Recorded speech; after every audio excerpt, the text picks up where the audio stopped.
Just so you know, Daft Monks is half talk show, half actual play campaign that features adult language and topics. Viewer discretion is advised. Let's get to it. Yeah. Hello and welcome to the Daft Monks podcast, season 3. It's a new beginning. Hey, Nate. Trace, baby, season 3. We made it. We did. First off, congratulations, Nate. We're probably the first podcast to do a major marketing event and then not record for a month after Life that. happens, you know, Nate. Like, I blame our enemies that we made at the con, aka State Farm. Absolutely. I think they're out to get us. So just to clarify, we are not sponsored by anybody, let alone State Farm, but State Farm will be brought up many times season 3 of the podcast because of an event that we just worked that we will be recapping shortly in this episode. So here's to you, State Farm, you piece of shit. Thanks for nothing. Watch that chick end up listening to our podcast. Oh, yeah, right. She doesn't know anything about anything. She's like, I don't listen to podcasts, but I'll follow you. I was like, all right. I don't even know what's hip. What's hip right now? Bobbleheads? She was weird, man. We'll get to it. Okay. Oh, my gosh. All right, Nate. I mean, where do you want? Because, like, listeners, Nate and I we did a big marketing event after the season finale at a convention. And then it's been just the summer, kind of summer travel, different training events, and then 4th of July is coming up. So we were just getting back in touch with each other. So, Nate, what do you want to talk about? First things first, Nate. Let's talk about the con, and then we'll talk about the thing we're trying to do. Yes. Absolutely. Very excited to talk about some of that stuff. All right, so listeners, it was about a month ago now. So if you signed up and subscribed to us and have been waiting for us to put out an episode, we apologize. But last month we were at the Phoenix Fan Fusion event. Was a pretty large convention. I don't know the numbers, but tens of thousands of people. And we had a booth right outside the exhibition hall. And I'm sure everybody who went to the exhibition hall knows that because we did not stop just slinging our shit all weekend. Yelling at random people, a lot of yelling at people. Oh, yeah. I mean, we tried the gambit, Nate. We peer pressured. Mm-hmm. We heckled. We begged. Yep. Complimented. Yeah. Mm-hmm. Yeah. You tried being nice. That was shocking. Ooh, that was awkward. More people left from that than anything. No, we definitely had like our different audiences I look forward to talking to. But we basically just had a booth. We gave away a Steam Deck. Really cute story. The grand prize was a Steam Deck. And it went to a listener who he had said that his computer was like super out of date and he couldn't like play his Steam games. So now I hope he can play on his brand new Steam Deck. And you're welcome. If I was a competent marketing person, I would have pulled up his name. Oh, okay. So his username is Emerald Archer.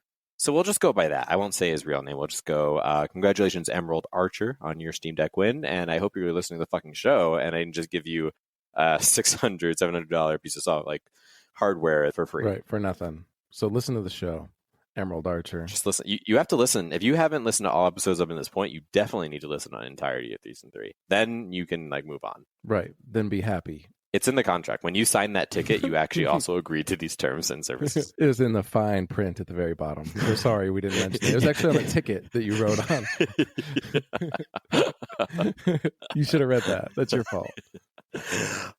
Nate, what were your thoughts that you've never been to? Okay. Well, you've done some. You live close to Vegas, so you've done what was the gaming? Level Up Expo, and it was similar to that, except for I enjoyed ours more because I didn't have to walk around the massive hordes of people. I just got to sit at my little table where I'm safe, and then just yell at people. So I had a great time. There was definitely a wide variety of people. It was just nerds. It was just nerds. Yeah. That's really it. It definitely started off really well for us listeners because as soon as we got there, the booth next to us, Hilton Vacations Homes, which what a weird sponsor. Oh yeah. Like these people literally are taking like a day off to buy like $70 minis. Like, do you think they can afford a vacation home? Like, I don't know if it was the right audience, but anywho, the booth next to us or the sponsor next to us didn't show up. So immediately we were given their booth or half of their booth. Yes. So we took their table, we took their chairs, we literally like moved the railings over. We literally reorganized the whole thing before anybody noticed. And then what little space was left was taken up by the Chandler Police Department. Yes. All they had was a little table with pencils on it. Like, what are you giving away? Did you hear actually what they were giving away? No. It was like something like track children. Like I ended up like in a good way, like to Really? keep track of your children. Right, Yeah. yeah. Somebody eventually came over and I think I like cracked a joke and they were like, "Oh no, they're giving out these." I'm like, "Oh, that's actually kind of cool." We just got stickers, but Right. neat. But that's a way to track children as well. Be like, where's the sticker? Like, oh, there it is. Absolutely. My coworker does events, and she said put candy and stickers on the table, like chocolates and Jolly Ranchers. And I'm like, that's a fucking stupid idea. But I did it, Nate. And Yes. what I learned was all the kids would scurry over, and then their parents would come to claim them, and that's, Nate, when we struck. Yes, that's when I would seal the deal. Be like, oh, you got kids? I got kids. Don't they suck? So you know what makes your day a little bit better? Listening to Daft Monks podcast. And they're like, which your children right. cannot listen to, No. which you reminded every parent, which makes sense. Lots of cussing. I definitely learned, I thought like the Steam Deck would be a big draw, and it definitely was for certain people. However, people know what a prize wheel looks like, Nate. Like they see a wheel with things and they know they're going to get stuff. And so they saw that wheel and people like you would see it, like someone would just come over and like start like swinging their hand at it. I'm like, that's not how that works. And I would usually be really nice about it. I'm like, let me tell you my pitch, blah, blah. And you were just like, you literally would always start with, if they tried to do that, there are rules, is how you would always start that conversation. But they respected the rules and then they followed anyway. They did. You kind of like shamed them into like signing up, and then I just bribed them. I think my strategy was bribery, and yours was like shame or flirtation or just any other means of deception. Yep, there was a lot of deception going on. I was rolling great all weekend. Yeah. It was also hilarious because like sometimes it'd be like D&D pod and no one would give a shit. And then it'd be like free stuff and they'd come up and they'd be like, why didn't you say it was a D&D pod? I love D&D. And I'm like, well, Jesus Christ. You know, like whoever, like no matter what I say, it doesn't What matter. do you want? Yeah, there was like, I think 6 people maybe that were like, oh, I don't even want a prize. I just want to follow a good pod. And I'm like, well, this ain't it, but I'm sure you don't want a prize. Well, and then like, I just out of habit, I said D&D pod. Like, when's the last time we rolled dice on the... So if you're listening to us, we mostly do role play, guy. Like it's as if we're playing D&D, but then we got bored of the dice and just stopped rolling. Occasionally we'll work it back in, but like it's the murder hobo shenanigans that you come to love. And like let's face it, honestly, even on the pods I listen to, Dungeons and Daddies, like the part where they roll is not like, except when it's like funny and they roll a nat 1 on something or whatever. Right. It's not the most exciting bit. No, there's nothing I just about end up editing it out. Yeah. The only time it's exciting is when you're actually at the table and you can see somebody else roll and you're like, oh, what'd they get? Because even when we play on Discord, I'm like, oh my God, hurry the fuck up. Even though you're using an auto clicker, you know, like, Jesus Christ, let's hurry this along. Just do it. Just do it. Nate, we got some new friends. Another pair of gay people moved in their neighborhood. Whoa, and, not my neighborhood. Better watch out. No, not my neighborhood. Like, just, I guess just Tucson in general. And so, I don't know, we like mutual friends of friends or whatever got in touch and we like hung out. And they're really cool people, but they were like, do you want to start a D&D group? I'm like, absolutely not. No. Well, actually, that's not the answer. The truth is, of course I do. And a month in, I'm not going to want to do it anymore. Yeah. So I was just honest with them. I'm like, if anything, I'll do a one shot with you. This was fun. We do one Saturday night, and then we don't do it again for a very long time. Right. Like I can barely find the energy anymore to get on and record an episode with you, let alone do like 4 hours of shopping in a medieval realm. Right. Because is, who going to be on there? Like, was he going to join in with this one-shot group? Voldemort or no, or my other gay friends, like, or yes. You kind of describe them in the same fashion. So. Well, when you're the DM, he's the exact same person. He is Voldemort, but when it comes to shopping, what else you got? What else do you got? I'm like, what do you want? I was like, I don't know. What do you got? I'm like, well, what do you fucking want? Like, well, what do you got? I'm like, I don't have anything prepared. I had no idea anybody was going to come into this fucking shop, let alone spend 45 minutes haggling for what you could have it. Just fucking take it. Nate, no lie, I have done now at this point expense reports while playing Dungeons and like that's when I knew I had to stop playing the game remotely. I was like multitasking, doing the most mundane things while other people were playing. I'm like, this is not good for them. It's not good for me. It's terrible for the DM. So, but I want to do like a one shot with a professional DM who is really great with the rules. Oh, the Canadian guy. Yep, the Canadian. Ryan. Ryan. It was a really basic white guy name, honestly. So I was like Sean, Chad, Jeff. Like I works at a coffee shop. Nate. Yeah. Really basic. No, he was really good. But so I want to get him back, and then the two new gay people, then me, and then the other two, and I'm like, that'll be the gayest D&D group that has ever occurred. Right. And that's when I invite myself to make things weird. That would be odd. Anywho, the convention was really great. Getting back on topic, we had over 800 subscribers. We have seen a little fall off, Nate. Some people did immediately unsubscribe. Yeah. But I think maybe like 20 people out of like 800 or something. It wasn't bad. Oh, that's not bad. Hopefully, I was seeing we are getting people going back listening to the old stuff. They probably have been waiting for some new stuff. And the good news is now we're back. We're back on track recording season 3. We kind of just took like a summer break. Right. I was really hoping for that Call of Cthulhu filler episode, but that never showed up. I don't know what happened with that. Yes. So it's not. Well, first of all, Donnie, if you're listening, it's not like that's a bad episode. It's fucking 3 hours. For every 1 hour is 6 to 8 hours of editing for me. So every time I go, I've now spent so much time on that. When I go back into it, I'm like, nope. I just close it. Right. So I need to finish. What I'm thinking is maybe publishing that in a 2-parter. Oh, okay. But it also doesn't have like a very obvious midpoint. So it's just been, I've been exhausted. I'm moving, Nate. We haven't talked about that yet on the podcast. We're gonna. It came out of nowhere. But so Donnie, it's a hilarious episode. Let's never record 3 hours again because the amount of editing is bonkers. Right. And then it being Call of Cthulhu too, it's not our normal cadence of banter, which I think is a little bit easier for you to cut through and edit through. Or is this banter bullshit that we do in the beginning? And then it was great, Nate. It was just like I said, I am just doing you and I, and there's patterns I learn. And with it's just any third person, there is a little bit more like I have to pay more attention and just edit out a lot. And also I did like a filter a little bit on Donnie to get his quality a little bit better. So Donnie, it's going to go live. It's going to be beautiful, but we promise. It's just also taking forever. And unfortunately I've been Nate. So after the convention, I had immediately to drive over to a 2-week training where I got sick as a dog, possibly COVID again. And I think so did you. And I think so did Chris. Yes. So did we get it from the convention? I don't know. But logic says absolutely, Nate. I'm Lots pretty of dirty sure handshakes going on. And it could have been you, listener. You could have been the person that got us sick. And if you were, fuck you.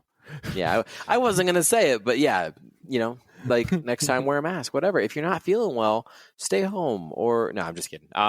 Shit happens. Literally, like you go to a convention, you expect to get sick. That's how I've always known, like, especially as like a college student. It's like, yeah, there's too many people there to not get sick. It's fine. But it was brutal, Nate. I was at a 2-week military training and I was dying. There was like a 2-star general and I was just hacking my brains out in the back. I just excused myself and I had to like go into the bathroom and just like keep coughing and then drink water until like my throat stopped.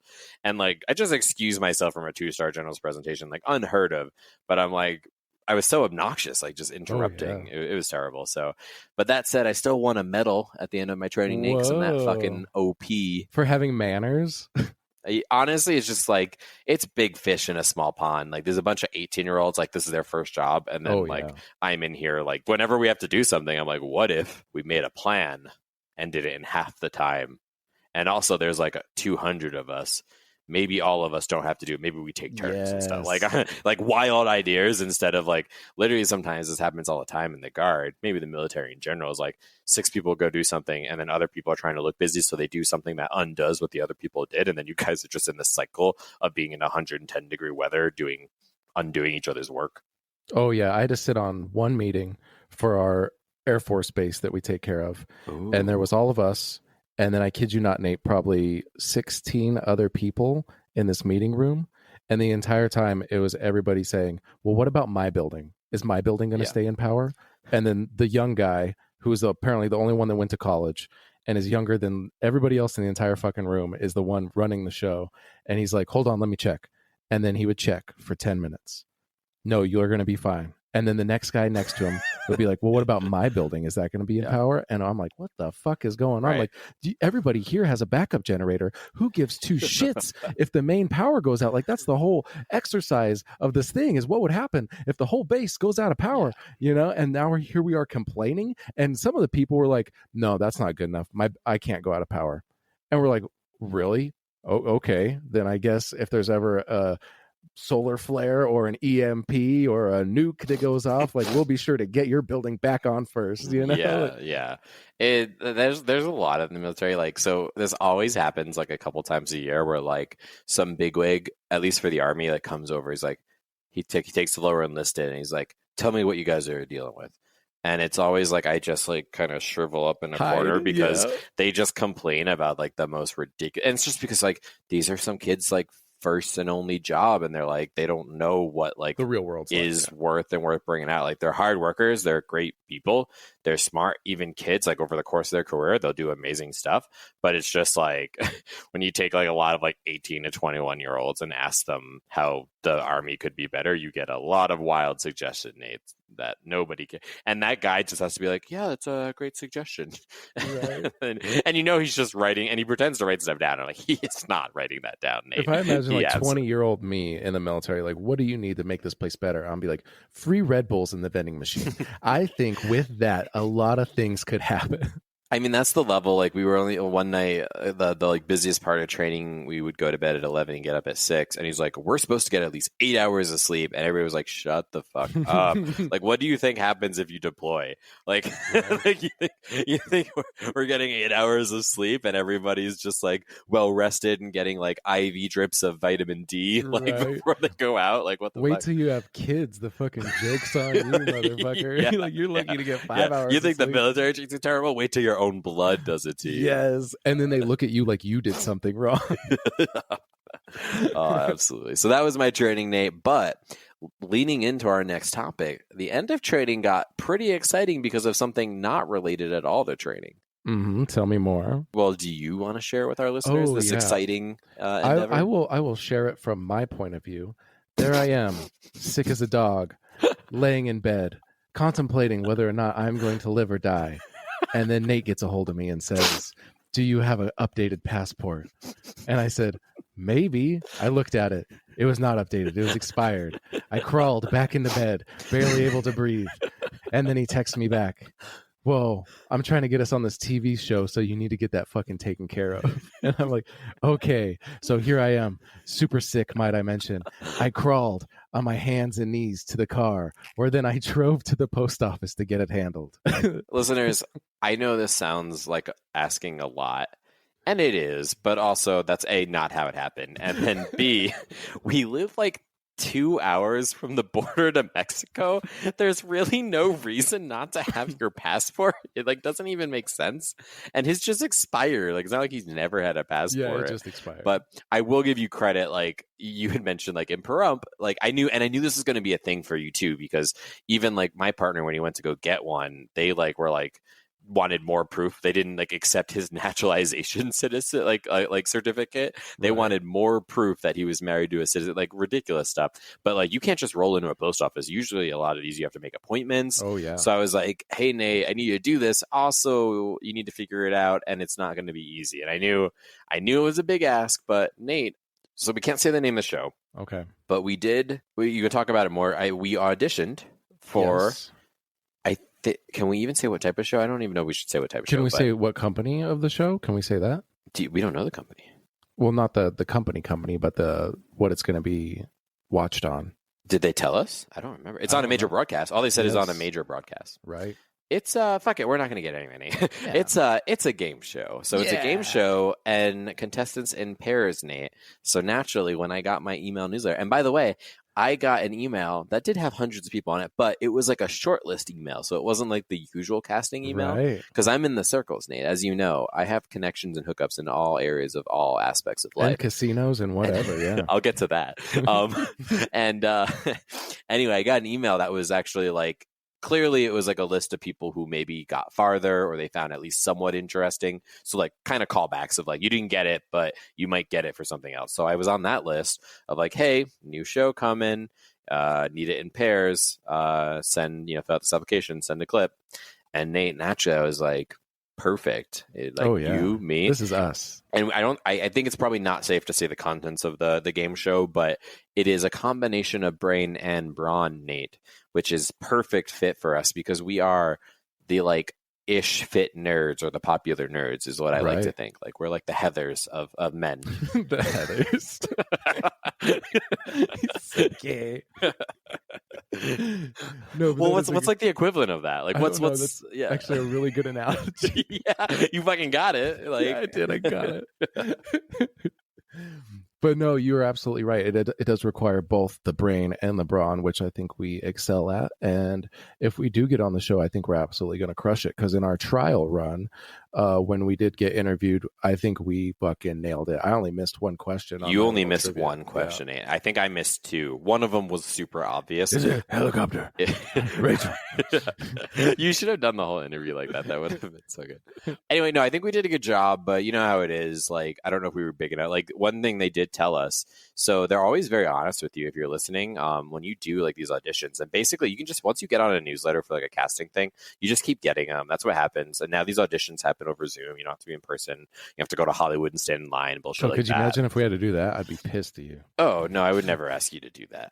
Honestly, I kind of didn't think you were going to do the passport thing, so I really appreciate it. But anywho, guys, they're usually pretty transparent of like, this is what you have to do. When I was trying to do Squid Games, the reality TV show, they were like, we need the quirky person. And Nate, when that comes out in a couple months, I cannot wait to see who that quirky motherfucker was that stole my spot. Real piece of shit. Yeah, Nate. that real piece of shit. But for us, so what they told us this time was that it's a game show.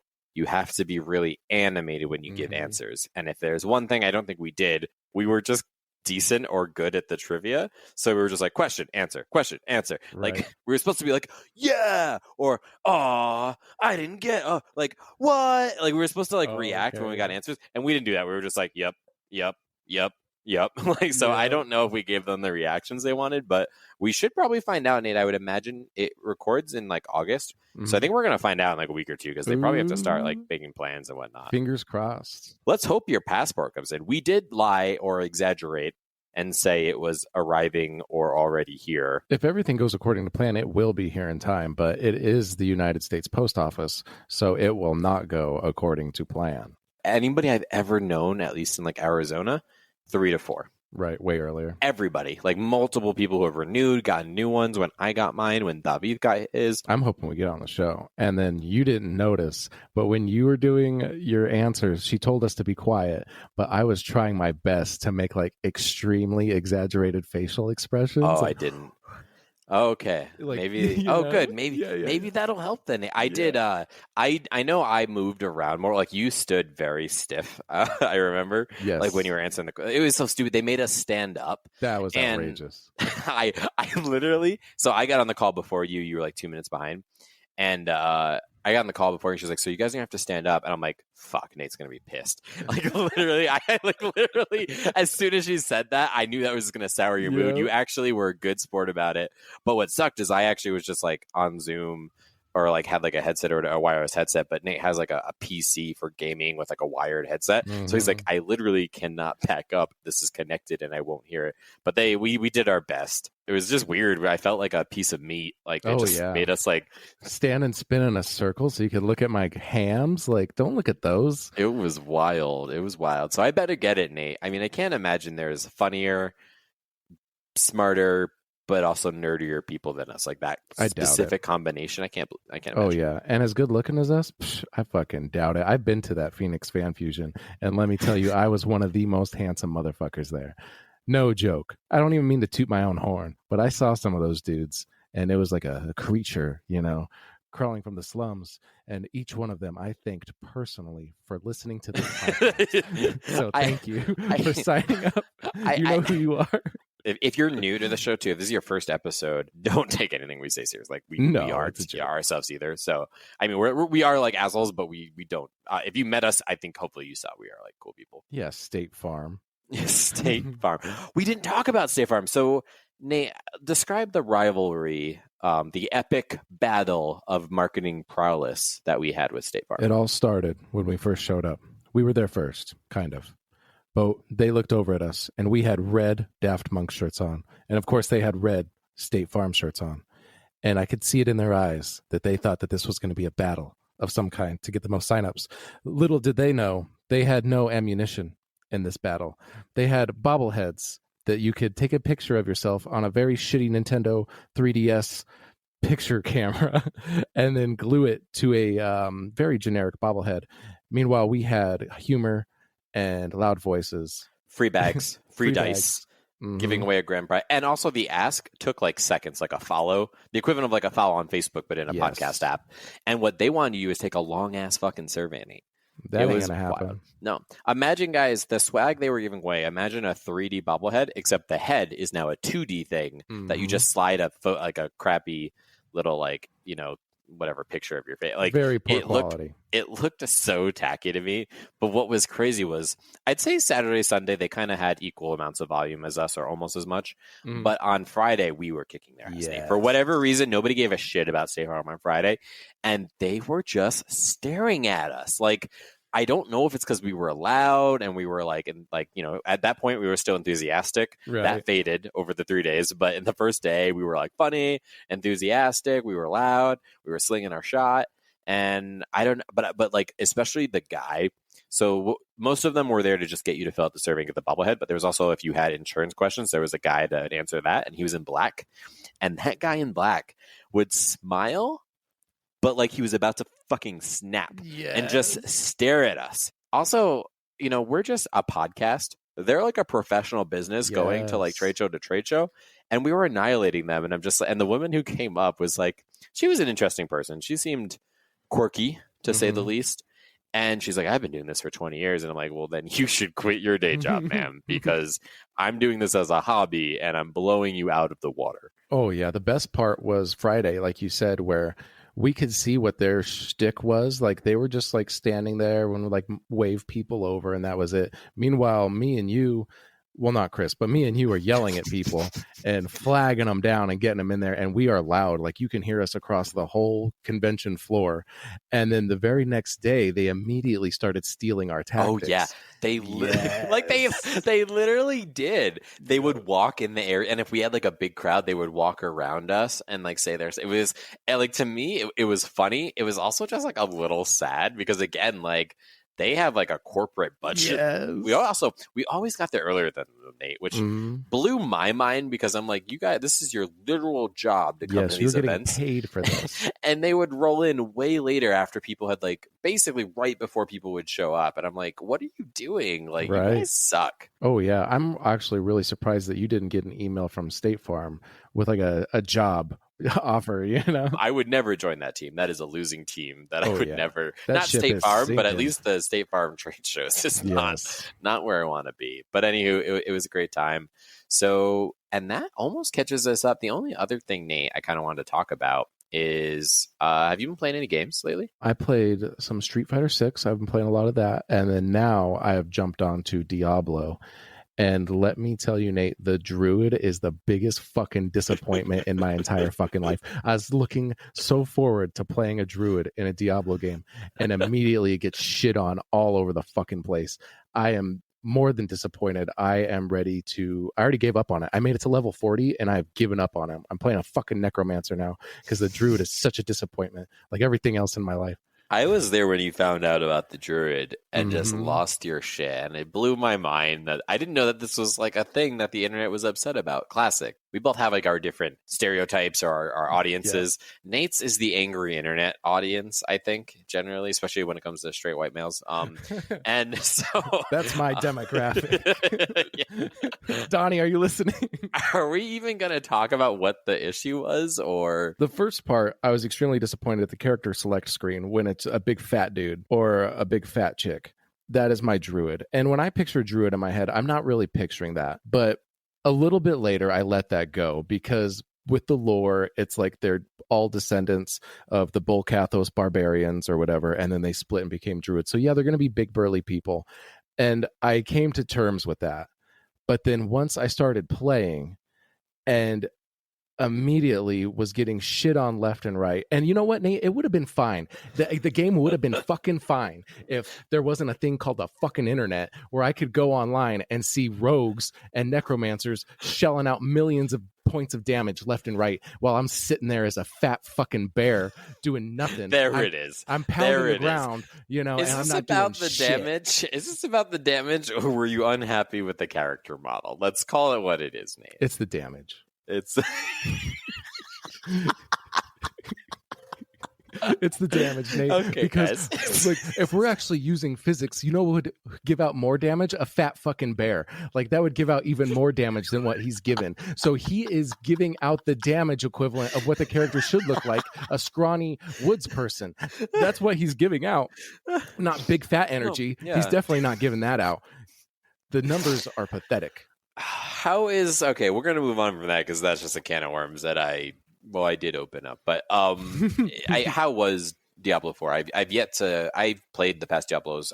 2 was phenomenal. 3 was not as much as we wanted. It was kind of cartoony. Yeah. What was 4? 4 is amazing right now as far as the story and the cinematics and the world that they built. Like, obviously, I haven't got to endgame yet because it takes me fucking 26 hours as a druid to try to get to level fucking 40. But other than that, that's wild, Nate. Because back in the day, you basically played the story and you're literally maxing your level in like a day. Yep, I haven't finished the main story yet. Like I said, because I got so disappointed. So I played with the druid. I kid you not, Nate, for maybe 5-6 days, and then whatever hours that I can. Obviously, I'm a dad and I work full time. In a quarter of that time, I have almost caught up to him with the necromancer because it just fucking blows shit away. Everything else is great.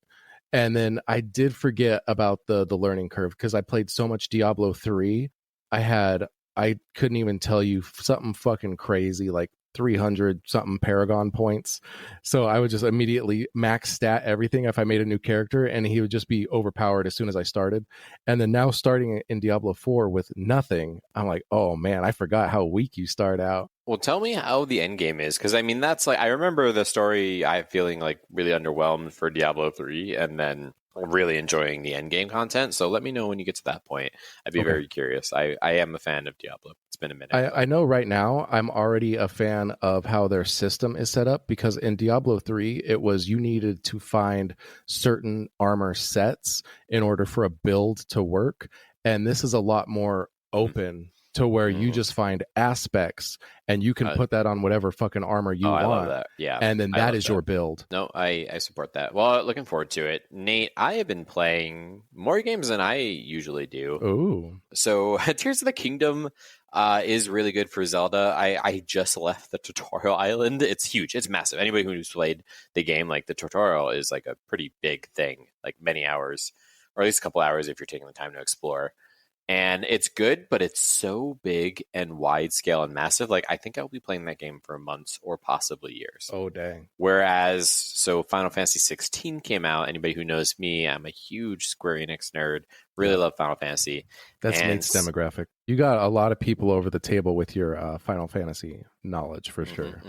Yeah, that was like the only thing I recognized cosplays from. You recognized a lot of... That was definitely one of your strategies, too. It was like calling out their cosplay. Like, come on, blank name. Vash the Stampede. Yep. Bridget from Guilty Gear Strive. That it worked. Tag him, bag him. It worked. Bridget came right over. I bet you're listening right now, Bridget. Bridget, I hope you're doing well. Don't remember who you are. I almost broke the yo-yo. Remember, I almost broke their yo-yo. Anywho, where were we even at? I don't remember. Video games. Oh, games. Final Fantasy 16. Pretty fucking good, Nate. Turn-based combat is officially dead for a JRPG in Final Fantasy. Oh. I thought I was going to hate that. Nope. Battle is super polished. Smooth. It has like some of the cool elements of like a Souls game. And then the like elements and the lore of a Final Fantasy game. So do you still get like a whole list of abilities, or how does that work? Nope. So it's not, like there's a lot of like real-time games where you still like bounce between a menu. For people who know like Kingdom Hearts, it's kind of like a hybrid. Yes. Final Fantasy 15 was a hybrid. Now it is kind of like playing an MMO with like you have cooldown timers and abilities that are either spells or physical. Basically, you keep getting powers of the major Final Fantasy summons. You can map those abilities. You still have a limit break, which is just like a heightened power mode. You can channel up to 3 different elementals abilities, and then you can like mix them. It's pretty cool. It's a very in-depth, thoughtful battle system, and it's all action, but it's fun. I didn't miss it at all. The only thing I will say is it does, pacing wise, sometimes it like you have this like really epic story event that was like pretty wild, and then suddenly you're doing MMO like go collect 3 flowers. Oh. Which older Final Fantasies like didn't need to do. Like that was something you could do on the side, but that did not really happen as like part of the story. Right, to push the story forward. Do you know anything about Final Fantasy X, Nate? No, not really, Nate. I played a little bit of 7, and that is the extent of my Final Fantasy. 10 for me is kind of like the kind of standard for Final Fantasy, and that game starts off with like you wash up in a foreign realm, and then you go on a pilgrimage, and then you discover that your dad is Sin, and then you try to kill God, and like it just keeps escalating, and like at no point do you stop and be like collect 7 flowers, you know, like right. And that's the only thing is like this game uses mechanics that they use in MMOs because they worked in Final Fantasy 14, which is an MMO, but at the end of the day, it's just kind of like I don't really want to do that in a single player game. Right. But otherwise, story's really good. It's very dark, Game of Thrones, medievally. Ooh, I like that. I definitely would recommend it. If you're a casual JRPG afraid of the action-y stuff in the new game, you can handle it. I can handle it. You can handle it. It's very generous with potions and dodging, timing. I was really happy with it. I'm maybe 20 hours in with probably a good 30 plus hours left and lots of hunts and bonus content. Ooh, so Final Fantasy gets a Daft Monks approval. Recommendation? I give it an 8.5 out of 10. Ooh. Possibly even a 9, but just the pacing, sometimes doing like really boring quests as part of the story drives me crazy. And hub world bullshit. And then they throw the shop at you. They're always throwing the shop at you. And then I noticed too, Diablo is doing that now too, where it's like, it's the same icon for if you get a level up or if you have like an inbox message. I'm like, oh, what's that? So I click it and it's like, come to the shop. And I'm like, fuck you. I don't want to come to this shop. Plus, all the druid ones look like shit. Like, so what am I going to fucking buy? You know, half the time I'm a fucking bear anyways. One of the worst ones that I've seen in a while is I went back on Mortal Kombat 11 just a little bit ago, and they actually took it down because it was so bad. It was as soon as you hit the start screen and you're back in the main menu, about 3/4 of the screen was, hey, have you tried Hogwarts Legacy? I'm like, what the fuck? What's this have to do with Mortal Kombat? And yes, I've tried Hogwarts Legacy. Like, what the fuck are you doing here? What? Is it because it's made by the same people? Why? I think WB Games, yeah. Wow, that's aggressive. Oh, yeah. Like to advertise another game in that game that has not like a crossover marketing event, right? But like it's just a like WB you open game. Smash Bros. Like, hey, you like Halo? Like, not really, but like, right? Oh, yeah, it's bad. All right. Thank you, listeners, for letting Nate and I. If you're new, we do always start with a good 20 to usually around it's more like 20 minutes of banter. We call it banter. It's just conversation. Honestly, it's really important, guys. It warms us up. It lets you into our lives. And me and Nate don't see each other. We're in different states right now. This helps us get like in a good place to do some really fun role play. And if we just started with the role play, it would be terrible. And now it's just kind of bad. So you're welcome. And I've actually had a random person come up to me at jiu-jitsu class, and they're like, I love the banter part of your episodes. Like, I found your podcast. I love the banter. It's just once you got to the campaign that is kind of too far out there for me. That's fair. And I'm like, okay, that's fair. You know, everybody has different strokes. That's the compromise we made. Is it's always one or the other. Like, no, I don't think anybody listens to our episode 100% usually. So there's some people, but some people are here for the banter and some people are here for the campaign. So if you're here for the campaign, then go in Spotify. You can literally just click the timestamp and it will jump you to the part of the episode that is the campaign. That's the new thing I started doing. But if you're here for the banter, then just go ahead, sign off. I don't care. Like, whatever, sign off when you're done. We try to give best of both worlds. But to me, it's really just about Nate. Like, I think this is like a warm up for us and it gets us ready to just do dumb shit. Oh, yeah. So we are ready to reveal season 3. For the super fans, a trailer did come out. Do you want to talk a little bit, Nate, about that trailer? Yes. So the trailer, it was actually just in the story, which threw some people off from what I'm told. They were expecting us to just talk about what was going to happen. But no, if you took a snippet of the world that we were going to be playing in, that was the trailer. It was a teaser. Yes. Yep.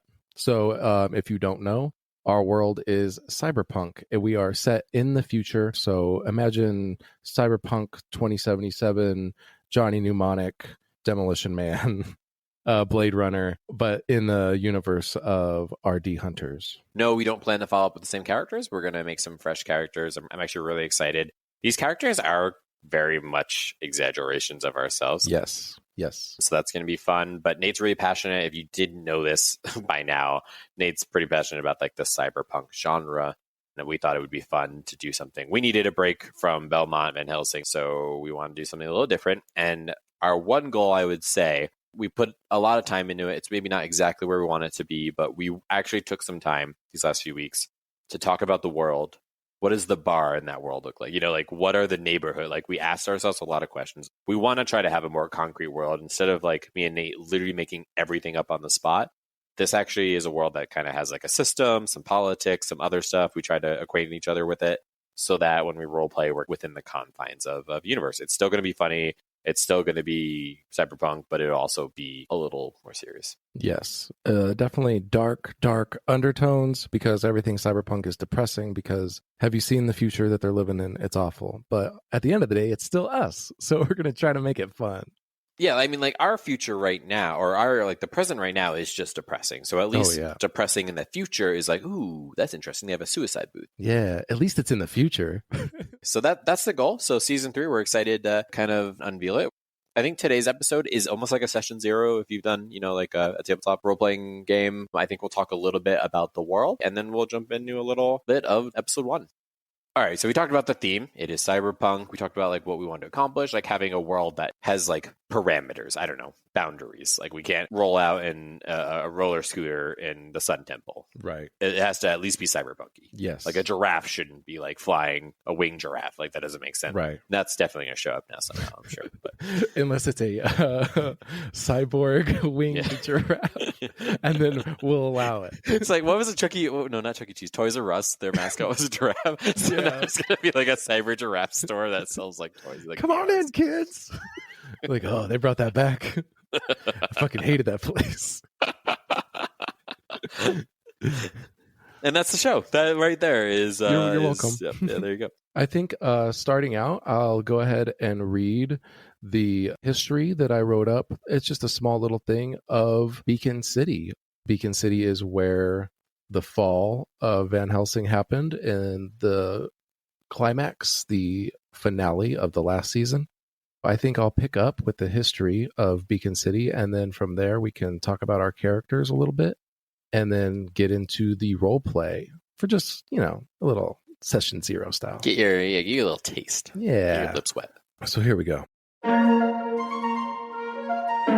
Daft Monks, hey, Phantom in the machine, hey, disconnect your screen, yeah, we trapped in the regime, we don't recognize the world, this reality's a dream, they've been watching from the citadel, so we can never leave, no, Daft Monks in another paradigm, cybernetic state of mind, another state of mind, rocking with them Daft Monks, let's take a deep dive, taking over circus, it's the code we gotta live by, yeah, we the Daft Monks, hey, living as an avatar, healing up my battle scars.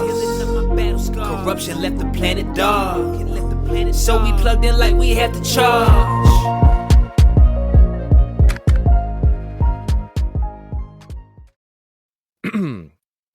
Not this voice. Not me. Legend has it, the 3 immortal heroes, along with a pregnant donkey, established what was once Beacon, a safe haven for everyone that didn't wish to live with the constant fear of monsters, creatures, and everything else non-human.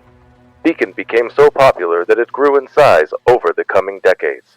Now, a dominant force in the country, the people of Beacon took it upon themselves to eradicate any and all magical beings left in the land.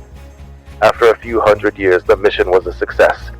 There were no longer any traces of magic left in this new world, though some say it merely went dormant, waiting for a time to show itself again.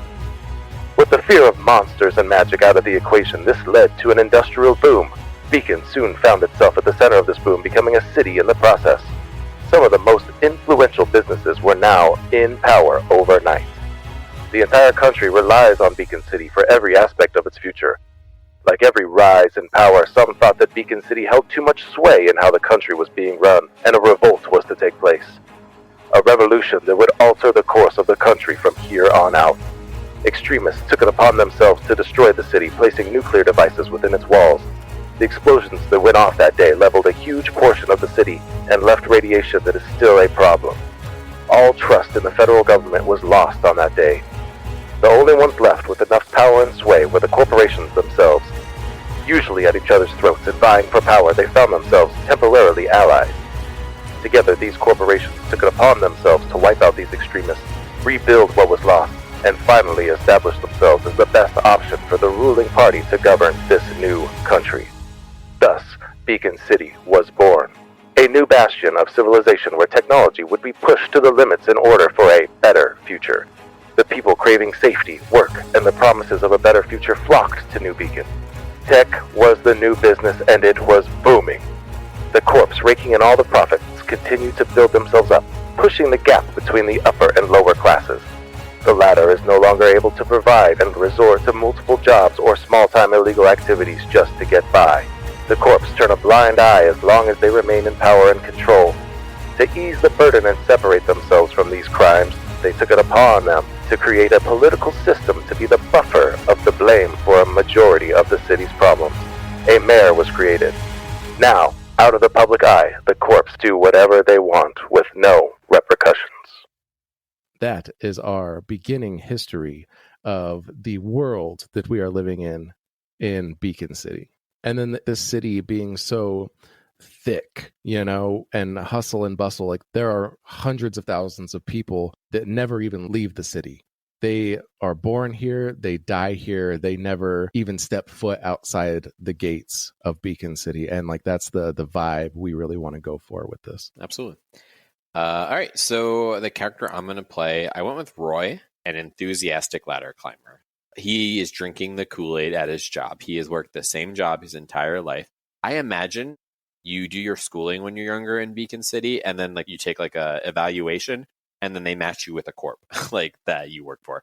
He lives in the dorms in the corp. So the corps literally have dormitories in the slums, and you literally live in the dormitory for your corp, and that comes out of your pay. Yeah. And fun fact, that motivation came out of the military, who charged me for my meals at my 2-week training. So that's where that thought came from.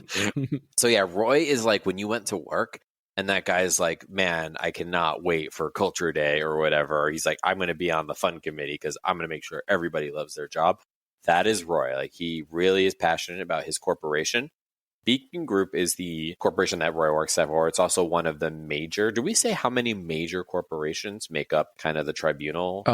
As of right now, writing, I have 3, but we can always add more. That's what I thought. Corporations as a whole have power over Beacon City, but there are 3 main ones, and Beacon Group is a big one. It's literally named after the city. So Beacon Group is one of the ones in power. In fact, I think currently, is the current mayor a Beacon Group mayor? Yes. Yep. Okay, yeah. So anyway, Roy, super on board, loves this job. He's been trying to get a promotion for quite a while, and it just hasn't worked out for him, but he thinks today is his day. Does he think that every day? Yep.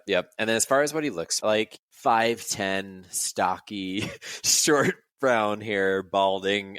He's me, guys. He's literally, he literally is me, if you've met me. So just kind of a stocky, average in every sense. I'm going to say he's a little bit more underfed because he's on the corp meal plan, which is just very minimal and not super. It's mostly just focused on the bare minimum nutrition that you need to live. So he's not as thick as I am, but otherwise he's average in every sense.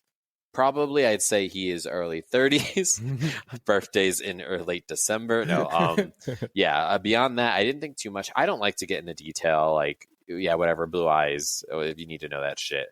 Yes, we'll probably change some of that as we go. I don't like to say he has size 12 shoes because later we'll definitely end up making him wear clown shoes or women's shoes, and we'll make fun of it. Nate made fun of the size of my hands at the convention. I'm going to be playing Ash. He is an electrical worker at a power plant, but he is also trying to make it big by writing jingles for corporation ads. He's not very good at it. He is always on the verge of offing himself because he hates this world and he hates the people in it. He hates the technology, but for some reason, he always finds himself caught up in it. That's pretty much him. Everything is a bummer. It is me. So imagine just me if I didn't have a wife or a family and I just had my job and this podcast, and it would just be depressing. But he tries his best to make it through. And then I think how he gets majority of the joy in his life is by talking shit on other people and seeing how bad they have it. And then he's like, well, at least I don't got it that fucking bad, you know? These characters are exaggerations of us Yes. by another name. So pretty fun. I think that might help the role play too, to just be a little bit more organic. At least me. Nate's good on his toes. I'm a little, it's like the cogs are just slowly, abruptly turning sometimes with me. Yeah, really excited. I think the Ash Roy dynamic, it works for us in real life, so I imagine it will work eventually, but they're going to come from different worlds, and yeah, their worlds are going to collide. I'd like to start the role play by talking about Dante. Yes. Okay, so all we know from Dante is a symbol that he places on things after he has done a cyber attack. It is just a very menacing looking fiery D. Not a penis, the letter D. And any other time he's made like a visual representation of himself, he's always like AI, like CGI behind him, fiery wall of flame, and he just is this black, shrouded, cloaked figure trying to portray himself as being very menacing and very edgy and just over the top in general. I absolutely, Nate, when you described him, or when I listened to the trailer, I got Amon from Legend of Korra. Ooh, yes. That's perfect too. Yeah, I like that. All right, so obviously that trailer was like a prequel kind of, so that already happened. That broadcast went live. Dante works out of a van. He's like doing the hacker thing in the back of a van. Nate, and I think this is important. It's a question I never got around to asking you. What does transportation look like to you? Because that's part of Roy's plot for the first day. I imagine, and tell me if I'm wrong, I imagine there's still vehicles on the ground, but that is more reserved for like lower workers. But then there's like more expensive things that we can call them hovercrafts, whatever you want. Right. No, you are absolutely correct. So a majority of the poor people can't even afford a vehicle, so they're just walking on the streets and trying to use public transportation, and public transportation in Beacon is a fucking absolute disaster. Yeah. Everybody else besides that will have a car that is on the ground if you're part of the lower middle class. Yep. And then upper, where you get, Nate, your character being working for a corp, and in a corp building there's probably either some kind of shuttle, like a Google shuttle that flies everybody from the corporate apartment. 100%. Okay. So we didn't coordinate this 100%. I wanted to make sure we're on the same page, and we are. Anyway, Dante's working out of a van on the ground level, on like the actual earth level of the roads, because nobody would suspect that. And anyway, now we start with Roy. This is like a Monday morning in Beacon City. We're going to start with Roy waking up in the dorms. So Roy wakes up in the morning. He has to be at work for 8:30. He gets there for 7, so he's up at 5:30 to just prep himself. He does some exercises in the morning in his bunk. He has like a room, but it's kind of like, I don't know if you saw Futurama, it's like a closet. It's like a college dormitory, really, like, but even like less flattering. It's very, very sterile and very, very corporate. It has like the like vision, like Beacon Group's mission statement is part of the decor and shit like that. Anyway, he wakes up, and immediately he looks at a photo of the president and CEO of Beacon Group. It's just like his headshot. I imagine like, you know that guy that looks like an animated corpse, but he's a Senate, and he's been a senator for like 30 years? I'm going to say even more animated corpse. Like he should have died a long time ago, but with technology. Like Oogie Boogie, like if he opens his mouth, like worms and just maggots are going to like come out. So it's not a flattering photo. But anyway, it's like his headshot, like trying to smile. And every morning he wakes up and he's like, today's the day I come for your job. He's had like a stroke at some point in his life. So only half of a smile, the rest of it's all droopy down. and you know how people will like do sit-ups to like a version of themselves out of shape, or like, you know, Arnold, or he does like little, like a couple crunches. He does like 8 crunches, and like, that's enough for today. Coming for you, big guy. And then he starts to get ready, and he like, whatever, he does that stuff. So he gets ready, does his thing. And he goes out to like the common hall. So I'm very much imagining this is like fucking awkward. It's like a dormitory, but it's very corporate. He goes to the common hall, which just has like assignments and like project priorities. You know how like we get to go home and like not think about work. Like maybe you get some texts or emails, but you just don't check them. But here it's like your TV, like from the hours of like 6 to 9, have like news and stuff. managed by the corporations, by the way. Yes. But then like from like 6 to 8 a.m. it's like your assignments for the day on your television. So anyway, same thing when you go out in the common hall, it's like a lot of information to do your job even before you get to your job. So anyway, he's like checking, he's always like on point, he like double checks what his priorities are, and he sees he has a special assignment from his boss. He actually needs to drive in that day. He has to pick up a vehicle from the parking sector, which driving on the lower level is not common for people. So some people don't know how to drive. He's like, oh shit, like, all right, whatever. And he goes down to the parking garage.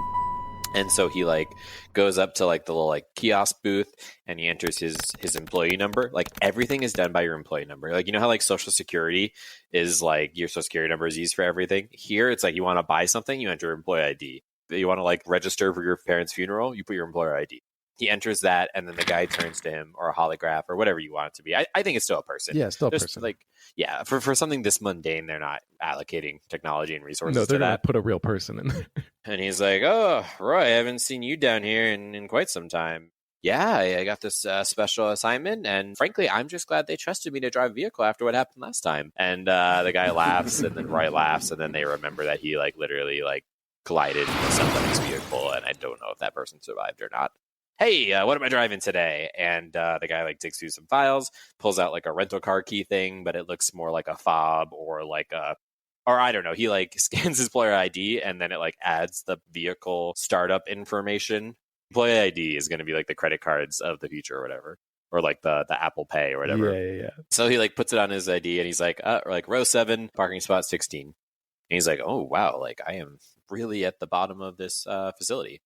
And anyway, he goes down and he finds his vehicle. Like, oh, tires, huh? Oh, kicking them. Well, this is not part of my usual job description, but hey, every day is an opportunity to learn a new skill to get to the top. Because one day I'm going to be the CEO of Beacon Group.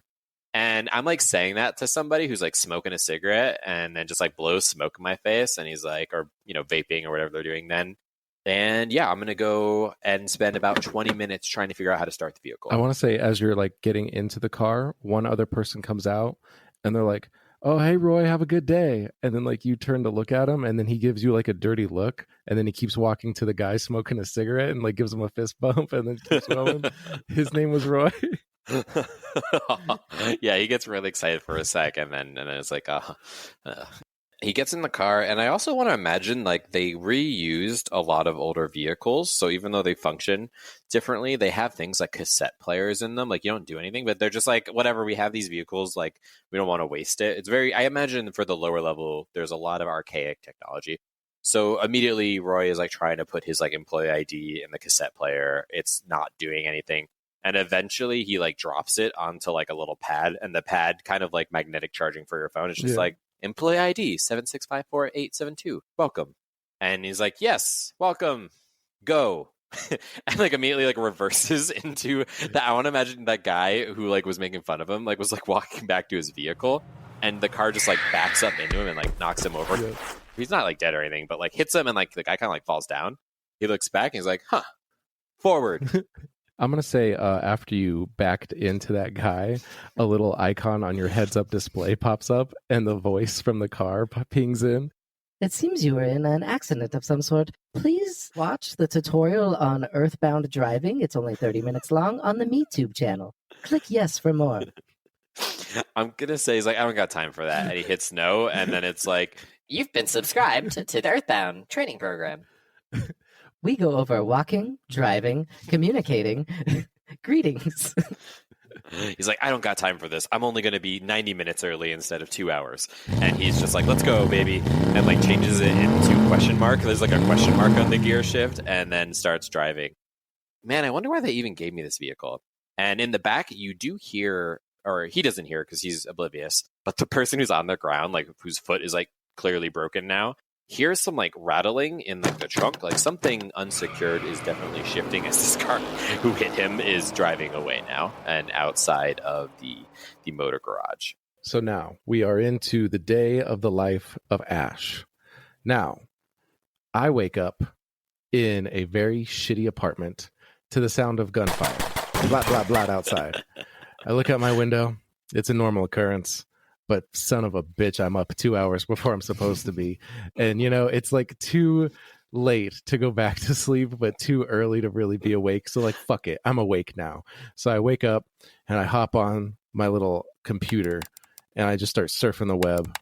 And then somehow I lose track of time. And then now I'm almost late for work. I run outside. I don't have any kind of transport at this point. It's currently in the shop. I don't know how to fix things myself, so I sent it to a very seedy location where they're going to charge me an enormous sum of money for some stupid amount of work. It's probably something like one spark plug is blown in my car, but I don't know how to fix it myself, so fuck it. I'm going to spend the money and just deal with it and then bitch about it. So, I'm going to walk and try to get on the city bus. 9 times out of 10, the city bus is down due to people raiding it or flipping it over or catching it on fire or some kind of suicide bomber being on the bus. But you know what? I'm feeling it. I'm going to take my chance. Walking by the bus station, I glance over and see that there is a suicide booth. And I pat my wallet that I put in my front pocket because I have back problems and I can't put a wallet in my back pocket because it causes my sciatic to flare up. So as I'm walking by the booth, I'm like, this is the day. Just go in there and end it all. But then as I look at the price tag, they bumped it up another $5. And I'm like, what the fuck is going on here? $55 just to off yourself? Like, this is getting outrageous. And I am saying this out loud, like, to nobody. I'm just screaming at the suicide box. You keep up in these prices, nobody can even afford to kill themselves in this fucking city. This is ridiculous, and I am sick of it. No, go ahead. I'm not in line. You can go around me. And some guy with a walker was like hitting me in the back with his walker. And then I'm like, yeah, just fucking go around. I imagine before that, Nate, he's like, that just means you got something to live for. And then he just goes past you and gets in the booth. You just hear like blades and like splatter. And then just ding afterwards. Self-cleaning mode initiated. Quick aside, Nate. I know neither. I was about to ask you if you've ever been to London, and I'm like, you don't even have a passport. Do you know in London they basically have booths on they're like porta potties, but imagine like high tech booths. Like imagine like a just like a cylinder, and you pay first, and then it opens, and inside is like a bathroom, and it's just in the middle like of the sidewalk where a mailbox would be. Yep. That's the thing in London. This is exactly what our suicide booth is. Yeah. There's one like every other block. Yeah, like a Starbucks. Yes. Especially here in the poor part of town. There's like membership like bonuses too or something. Yeah, they got like a little pass card for so many family members that use the booth, you get a free one. So after this old man walks in, I'm like, you rich motherfucker. Like, look at you. Affording to be able to kill yourself. Disgusting. And then, like, I look down at my watch, like, oh, fuck, I'm going to miss the bus. All my ranting got me late again. So now I start running, but I'm not in the best shape of my life. So I'm getting a little... And Nate, I imagine as you go running, you start running, and you weren't really, like, paying attention at the moment because now you're like, oh, fuck, I'm late. And you almost get hit by this, I don't know, what do you want to know? What kind of vehicle you want to describe Roy driving? Oh, Roy, it'd be a, like, very late model. So, like, when we're picturing vehicles for the listener...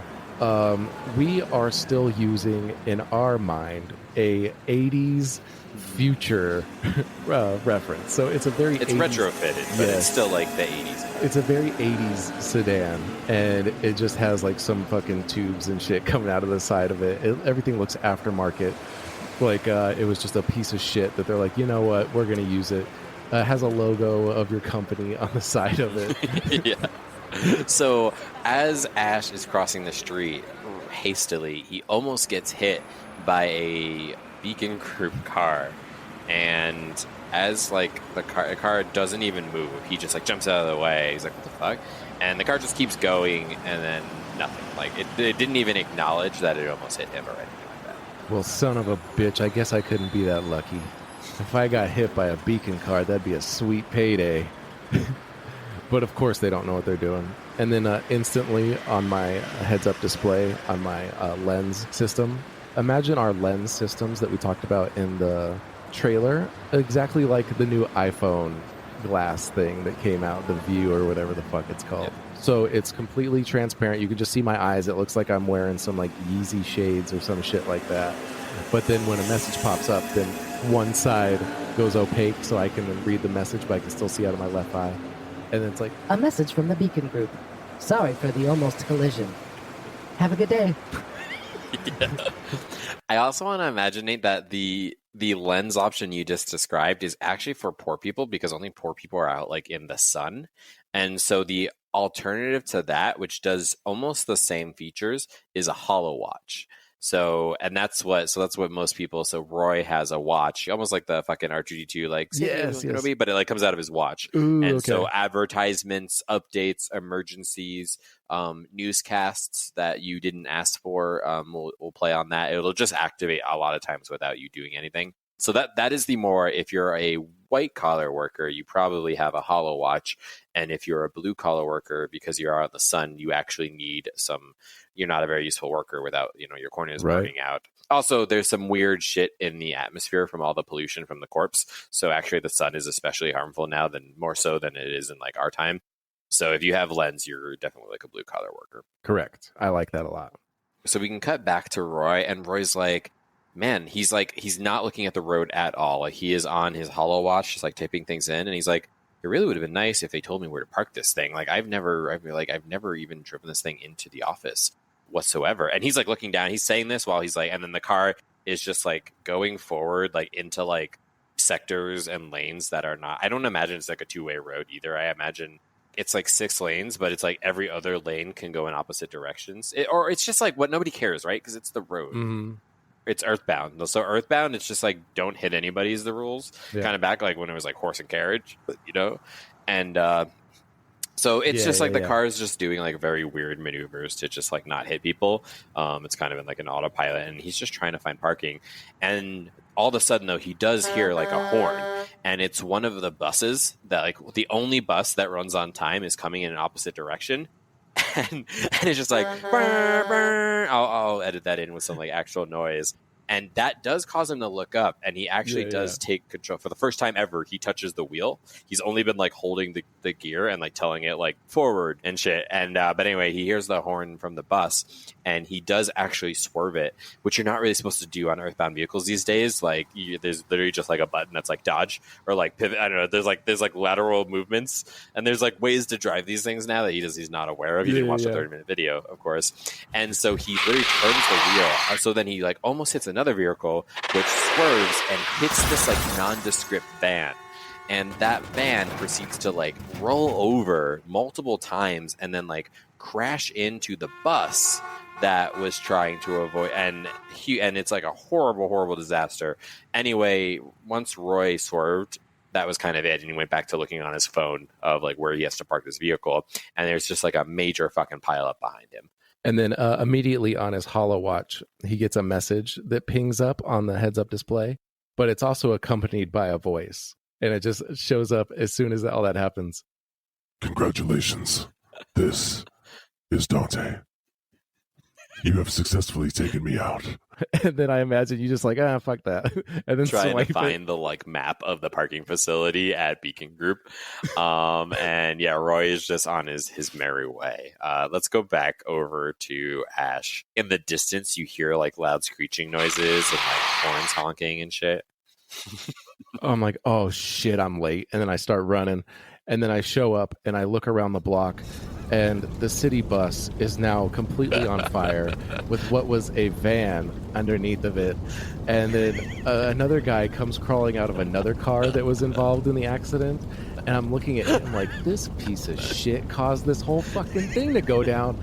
I'm like, hey, motherfucker, thanks a lot for the bus, you piece of fucking shit. And he is so razzled from being in an accident, he probably doesn't even hear me. At one point, his hollow watch goes off, and it's a message, and it's like, this is Dante. Congratulations. You murdered me. And then he swipes it away. And then Ash looks back over there and like, rich motherfucker's got a hollow watch. What a piece of fucking shit this guy is. Probably too busy looking at his fucking hollow watch to see where he's going. Now I'm gonna be late for fucking work. This guy's a real piece of fucking shit, man. And then like people are on fire and trying to get out of this bus while I am just on the ground bitching about it. And then I kick a rock and then continue walking to work. I am officially going to be late now, and it is all because of this fucking bus catastrophe. Going back to Roy, he has made it to the parking facility. He was able to pull up 17 different emails that cross-linked into an eventual map of where the Beacon Group parking is on the Earthbound level. And he gets to like the gate, flashes his employee badge, and they're like, I haven't seen one of those in a while. Go on in. You can really, aside from my car, you can take any spot you want. And he like opens the gate. He's like, thanks, pal. And they're, thanks, bud. And then he like he drives. Roy tries to drive in. He thinks he's got it now. He's just using the wheel, which you're not supposed to do at this point. And somehow like ends up like trying to parallel park next to that one vehicle in the entire empty lot. It's an entire empty like parking garage, and he's like, I'm gonna park right next to that. And he's like, I'm gonna practice. I'm always trying to improve myself. And he's trying to like parallel park this vehicle when it actually has it has like a lateral like button. He like almost does it pretty well. He's like there, and he hits the park button, or what he thinks is the park button. He then finally does hit the lateral button and just ram into the side of the other car, and then it parks, and like, you hear the like click of like the doors unlocking, and it's like, Thank you for driving Beacon Group corporate vehicles. Any damage will be taken out of your paycheck. Meanwhile, the car alarm from the guy next to you is going off like, burr, burr, burr. And then he gets out of the car, and he's like, well, I don't know why that guy parked there. Like, honestly, like the whole lot's open. But then he looks back and he can see in the course of the collision that the trunk popped open. And he walks over to the trunk for the first time, even realizing that there is a trunk or that the backs of vehicles open. And he looks down and he sees something that can only be described as a child. Bum, bum, bum. I think that's where we're on to today. That works for me. As always, listeners, when we start off a new season or like a new story arc, it takes time for us to warm up to our character. So give us time, but with the power of editing and some sound effects, this will hopefully be an enjoyable start to season 3 of the Daft Monks podcast. Thank you for listening. This is an ad from Biotechnica. Thank you for purchasing our new DNA-approved meat. Now, with the power of DNA, we can provide meat to people that could no longer afford it. Yes, cows have been extinct for a millennium since that one guy was running around punching them. But now, with the power of Biotechnica DNA, we can bring meat back to your mouth. Thank you. Like, as he's finishing the advertisement, like his holowatch goes off, and he's like, This is Dante. just like while it's still on the air. You ignored my first message, but now is a second message. You managed to thwart me, and I am going to divulge all of my deepest, darkest secrets to you about hacking the net. So that was during like a live commercial read, and so we're gonna think that like we'll come back to this, but maybe somewhere, someone out there maybe takes some of this information. Seriously. To be continued. Like, oh, another one of these fucking ads.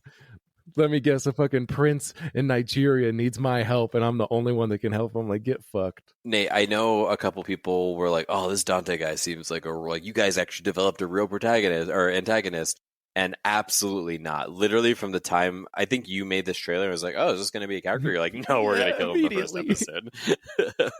So, got you. If there is going to be a supervillain, it is not going to be that easy. He's not going to be named Dante. We are going to have a villain. It might be Roy and his driving skills. The real menace. Fun fact, a lot of little tidbits in these stories that were basically our real lives just being said as role play, but it was just us. But Nate, would it surprise you that I failed my first 2 driver's license tests in Rhode Island? It does surprise me. Now, your husband, on the other end, when he drove me to the airport, I was in complete fear of my life the entire time. Yes. And I was wondering, like, are you looking at the same road I'm looking at, or what are we doing?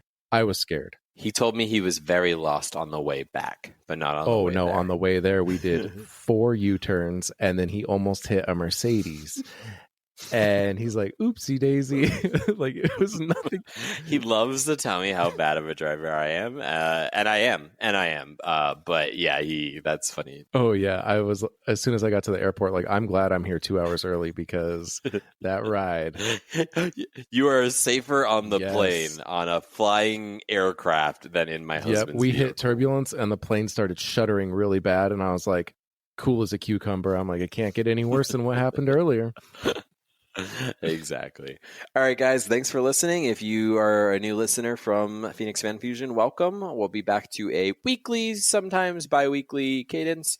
So excited to have you. You don't have to listen to the old episodes if you don't want to, but please, if you're a new listener, give us a subscribe, a follow, a like, whatever the fuck it's called in the app that you are using. And yeah, we will see you next week. Leave some comments. Let us know how we're doing. Episode number 2 will be coming up shortly, and we're going to jump right into the action. See you next week. Congratulations, you've survived another episode of Daft Monks. Did you enjoy the episode? Do you love the show? Do you want to pay for our dental plan?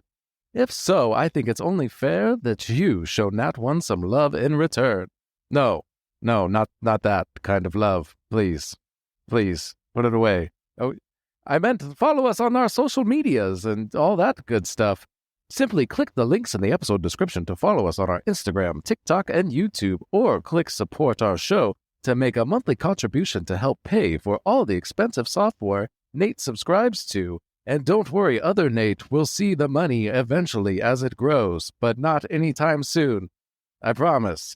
Lastly, do you want even more Nat One goodness? Of course you do. Who wouldn't? Then click the prequel podcast link to listen to our experimental first season of podcasting for 50+ more episodes of conspiracy theories, messy one-shot campaigns, and of course, all of your favorite Nat One hijinks. Now, thank you a ton, and we will talk to you next week.